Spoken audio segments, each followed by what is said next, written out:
रे परवर्ती 24 घंटा मध्य पूर्व केन्द्र 2 दिन हेब घड़घड़ी सह प्रबल वर्षा एने अंचल पाणीपाग विभाग पक्षर जारी है बड़ सूचना। तेज ओडिशार केउ जिला मानकरे वर्षार प्रभाव पड़िबो एने आसीगला एक नुआ सूचना। आसंतु संपूर्ण अपडेट जानिबा ता पूर्व वीडियो को लाइक करंतु, सब्सक्राइब करनथिले एबे सब्सक्राइब करी पाखर थिबा घंटी चिन्ह को दबाई दियंतु। प्रबल बेगरे माड़ी आसुछि वर्षा पवन। 2 दिन जाय हेब घड़घड़ी सह प्रबल वर्षा एने भारतीय पाणीपाग विभाग पूर्वानुमान करिछि।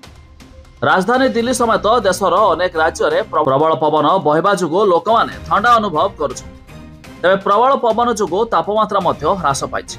सकाळ एवं संध्यारे पुणी थरे ठंडा अनुभव हेबा आरंभ होइछि। अन्य पक्षरे पहाड़िया गुड़िकरे तुषारपात हेबार भी संभावना रहिछि।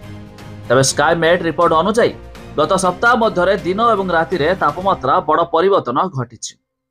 तेबे मार्च 9 तारिख रे एक पश्चिम वायु उत्तर भारत में प्रभाव पकाइब, जहा फल पहाड़िया अंचल में वर्षा और तुषारपात हेब एवं समतल अंचल में ठंडा पवन मध्य बहिब। तेबे उत्तर पूर्व आसाम उपर एक घूर्णिबलय सृष्टि होइछि। एहा जोगु राज्य में अनेक स्थान में वर्षा हबार संभावना रहिछि। तेबे आईएमडी अनुसार देशर अनेक स्थान में प्रबल वर्षा जोगु सतर्कता जारी कराइछि। पाणीपाग विभागर पूर्वानुमान अनुसार मार्च 9 तारिख रु 11 तारिख मध्य एही समस्त जिला मानकु हल्का मध्यम धरण वर्षा मध्य संभावना रहिछि। तबे किछि स्थान में बिजुली घड़घड़ी सह वर्षा सहित 30 रु 40 किलोमीटर बेगर पवन बहिबार संभावना रहिछि। तबे आपण माने केउ जिल्लारू वीडियो देखुचंती ता निहाती कमेंट करी जणाइबे।